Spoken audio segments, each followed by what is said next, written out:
약학대 재학 시절 강변가요제 출전을 선택합니다. 약사 출신 가수는 처음이셨던 것 그러니까 같아요. 워낙 어린 시절부터 공부도 잘하고 해서 네. 뭐 굳이 가수를 꿈꾸거나 하시지는 않으셨던 모양이에요. 근데 저거는 선택을 제가 한 게 아니라요. 어쩌다가 이제 우리 중대 약대에 밴드가 있어요. 음악 밴드가 진생 라딕스라는 밴드가 있는데 거기에 그때는 왜 대학생들이 가요제에 출전하는 게 맞아요. 로망이었어요. 네, 대학가요제, 꿈에. 강변가요제. 네, 그렇죠. 그런데 어느 해 여름에 방학인데 제가 뭐 학점 때문에 계절 학기를 들었는데 이렇게 수업 끝나고 내려오는데 우리 약대 거기 실험실에서 막 악기 소리가 나는 거예요. 그래서 뭐 하나 하고 가봤죠.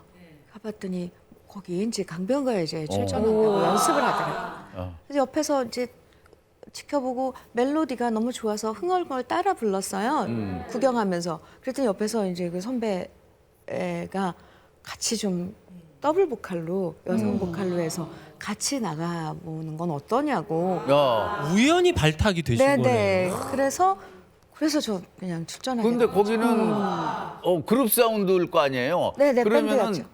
그 트로트 리듬하고 그 친구들이 부르는 거하고 맞아요? 다르죠? 그때는 같이- 아니었겠죠. 그쵸. 아니었겠죠. 그때 그리고 김한가 씨 왜 그러세요? 그때 아니, 그게 왜냐면 대학생이었다니까요. 예. 제가 지금 전통 트로트 장르를 부르고 있지만 예. 대학생 때 막 이럴 때는 뭐 아니었어요? 그런 게 아니었죠. 그럼요. 팝도 듣고 네. 유명 가요도 하고 그때 상 타셨죠? 네, 장려상. 장려상. 네. 갑자기 얼떨결에 나가서 상까지 타셨어요. 그러게 말이에요. 제 기억으로는 그 약대 밴드 이름이 재밌었던 것 같아요. 진생 라딕스예요. 진생 라딕스. 네. 예. 인삼 뿌리. 있어 보이지만. 약대 선배님들이 밴드 이름을 그렇게 지으셨던 거구나. 그럼 진생 루츠 그럼 더 편할 텐데. 아니 아니, 그게 다 이게 학명이죠. 학명. 학명 그 인삼의 학명. 공부하는 학생들, 약대생들이잖아요. 네. 그랬네요. 네. 아니 근데 친구들인데. 그 약대도 다니시고 해서 쭉 공부만 하셨을 것 같은데 네. 어릴 때도 뭐 중학생 때 이미 기념 음반을 하나 내셨다고 들었어요. 네.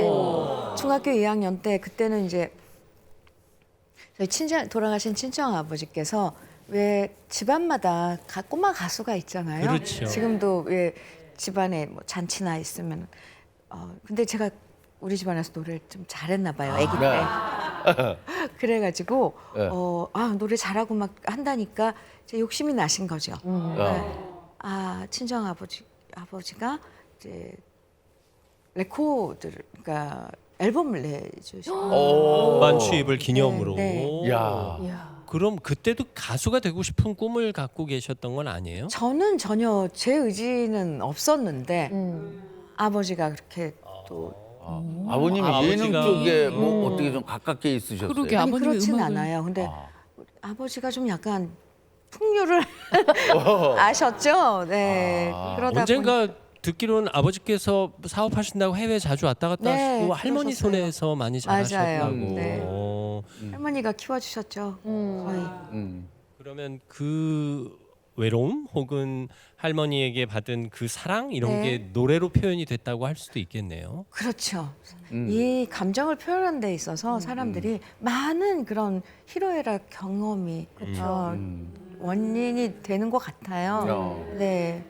그래서 벌써 어린 시절부터 심상치 않았다는 얘기. 그러게요. 그리고 이 공부도 트로트는 잘하고 노래도 이 잘하고. 가사가 사람들의 마음을 많이 움직이게 하잖아요. 그쵸. 그런 표현을 물론이죠. 또 잘해내시고 그래서 또 어떤 선택을 하셨는지 저희가 두 번째로 준비했거든요. 이거 아마 제가 두 번째 선택 뜯으면 맞아 하실 거예요. 아마 100명 중 100명이 다 그러실 겁니다. 음반 녹음하러 갔다가 갑작스럽게 쌍쌍 파티를 선택합니다. 오늘날 주현미 씨는 맞는 대단했어요, 거죠. 이거. 대단했죠. 이게 원래 예정돼 있던 게 아니었군요. 아니었죠. 네.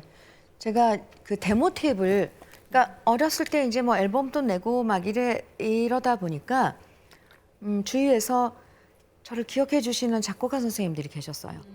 그래서 근데 이제 공부를 해야 된다고 친정 엄마는 공부를 해야 된다 그래서 이제 앨범 내고 뭐 활동도 안 하고 그때 앨범 300장 정도 찍은 거예요. 그리고 이제 공부를 하고 약대에 들어가서 뭐 공부를 하고 졸업하고 저는 약국을 했어요. 네, 바로. 개업을 했는데 약국까지 작곡가 정종택 선생님이 찾아오신 거예요. 그 실력을 알고 기억하시고. 그래서 노래를 좀 다시 하지 않겠느냐 이제. 그랬는데 그럼 그러기 전에 뭐 데모 테이프를 하나 만들어서 각 레코드 사마다 이걸 올리자. 보내보자. 홍보하자. 네. 그래서 데모 테이프를 만들러 갔어요 그 녹음실에. 그런데 이제 기다리고 있는데 원래 그 조미미 선배님이 네. 돌아가신 조미미 선배님이 그날 녹음을 하기로 하신 거예요. 쌍쌍 파티. 네, 쌍쌍 파티 녹음을. 근데 아. 저는 이제 저희는 돈이 없으니까 선배님이 노래 하고 나서 조금 남는 시간에 이제 데모 녹음을 하려고 기다리고 살짝 끼어서. 네. 그런데 선배님이 안 오신 거예요. 오. 그 레코드 회사하고 그 가창료 이게 해결이 안 돼서 아예 안 오신 거예요. 그런데 이제 그 제작 그 부장은 어쨌거나 이걸 해가지고 회사로 가야 되는데 네. 녹음을 못하게 생겼으니까 어떤 여자가 거기 와서 노래하겠다고 기다리고 있으니까 너 한번 해볼래? 한번 해봐라. 또 그렇게 됐어요? 그렇게 된 거예요. 오. 근데 그때 22곡이었어요. 그 옛날 노래가. 모르는 노래가 엄청 많았거든요. 네. 근데 그 자리에서 저 좀 배워가지고 어머. 녹음을 했어요. 그게 하고 당일에 나셨어. 듣고 당일에 배워서 네, 그걸 다 또 해서 불러서. 하고 한 그때가 한 밤 12시까지 녹음을 했나 봐요. 한 근데 6시. 그렇게 잘 부르셨어요? 상상할 수 없죠. 그리고 저는 녹음을 하고 돌아왔죠. 와. 타고나셨구나. 아니, 그러니까 그거를 이야. 노래를 뭐 이렇게 그 쌍쌍 파티 남자가 있었을 거예요. 남자 가수. 쌍쌍이니까. 따로 불렀어요. 예, 그러니까 근데 네. 그거를 따로 부르고 따로 부른 네, 네. 거를 아. 이어서 이렇게 다 붙인 거야. 네. 심지어 그래서 그러면 제목을 남자 가수 쌍쌍 파티. 얼굴도 못 보신 거예요? 네. 근데 그 어머. 예. 부른 선생님은 김준규 씨라고 예. 그 작곡가예요. 그 예. 레코드의 주인이죠. 그러니까 아. 그 스튜디오에 예. 예, 사장님이셨는데 제가 부르고 나서 뭐 무슨 신이 나셨는지 같이 부른 거예요. 네. 거기다 그래서 이제 그 편집이 된 거죠. 나중에. 와, 아니 진짜 될 거면 잘 되는 게 네. 사실 어떤 면에서는 되게 급조된 거잖아요. 게다가 같이 녹음도 안 하셨고. 네. 근데 그게 당시 집계로만 해도 음반이 300만 장이 넘게 야, 팔렸대요. 이게 그 천문학적이에요. 당시 풍토에 의한 불법 유통까지 엄청 따지면 많았을 거예요. 어마어마했겠죠. 고속도로 휴게실 이런 데 가면은 쌍쌍 파티가 맞아요. 그 집집마다 없는 데가 없는 거야. 그 자가용마다 없는 데가 듣기가 없고. 너무 편해가지고 노래가 그 구구절절이 이렇게 가슴에 와 네, 닿으니까. 와닿고. 그 뒤로 이제 본격적인 데뷔는 비 내리는 영동. 네, 같은 85년도에. 아, 그리고 이제 주현미 시대를 열게 됩니다. 그럼요. 네, 사실 운명은요, 내가 선택해서 만드는 거잖아요. 좋은 선택을 하면 좋은 운명인데, 제가 봤을 때 요 두 가지도 마음에 들지만, 세 번째 선택을 정말 잘하셨다는 생각이 듭니다. 운명을 바꾼 세 가지 선택, 마지막 네. 세 번째 이야기입니다. 인기 최정점에서 가장 든든한 지원군, 남편을 선택합니다. 예. 네, 저게 신의 한 수였다는 소문이 있어요. 네. 맞습니다. 그렇죠. 같은 음악을 하는 사람인데 결혼을 하고 자기 음악을 포기하고 뭐 제 와이프한테 이렇게 다 서포트를 해주고 사실 남편께서도 임동신 선생님도 당시 잘 나갔고 유명한 그렇죠. 보컬의 무궁무진한 가능성을 네, 갖고 네. 있으셨는데 전격적으로 포기를 하고 네. 아내에게 모든 삶을 투자했다 해도 과언이 아닌 거죠. 갑자기 눈물 나요.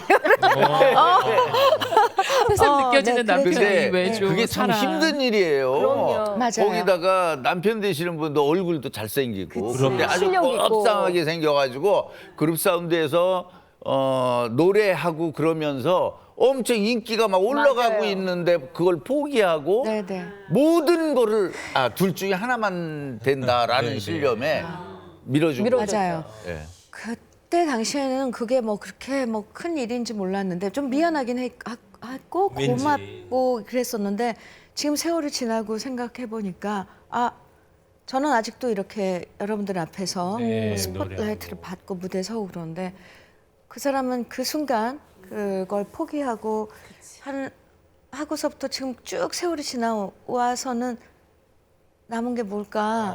저 갑자기 지금 오늘 이 시간에 네. 남은 게 옆에 사랑하는 아내가 있는데요. 그러니까 그래도 자기 더욱이 곡을 아빠 적었잖아요. 엄마의 피를 이어받아서 그렇죠. 따님 임수연 씨가 또 네.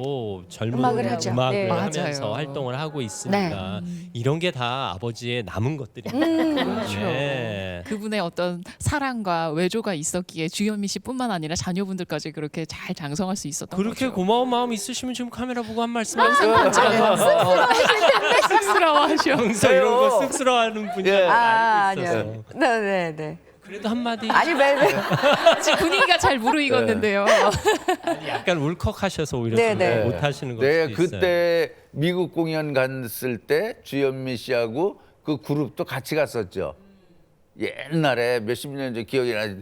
그때에 저 두 사람이 좀 내가 볼 때 수상하다. 느낌 이상하다. 아 이미 눈치를 그래요? 채셨구나. 네. 그때 알았던 거예요. 그때 동아일보인가 그쪽 기념으로 해서 미국 공연. 그때 미주 공연 예. 그때 갔었죠. 예. 한국일보사 그걸로 갔었는데 그때는 조용필과 위대한 탄생의 기타리스트로 갔어요. 기타리스트였을 아, 때, 예. 네네.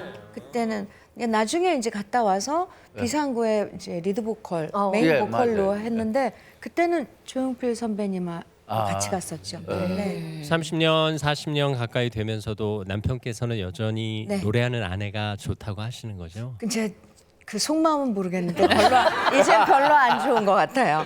네. 이제- 어느 시점에서 그만 이제 둘이 재밌게 살자 이런 생각을 하고 있었나 봐요. 근데 아직까지 노래를 하고 그러니까 좀 네. 조금 아, 쉬었으면 노래하셔야 그러니까 네, 네. 마음 한편으로는 네. 더욱이 KBS 이라디오에서 주현미의 러브레터 요즘도 맞아요. 진행하고 계시거든요. 사실 더 많은 얘기 나누고 싶지만 라디오에 보내드려야 되니까 네. 지금 아유, 빨리 가서 생방을 해야 됩니다. 저희도 늦을까봐 조마조마해가지고. 아프신 분이 이렇게 네. 모셨습니다. 네. 주현미의 러브레터에 다 가서 또 이렇게 문자 많이 남겨주세요. 네, 그래도 아침마당도 봐주시고요. 끝까지. 그럼요.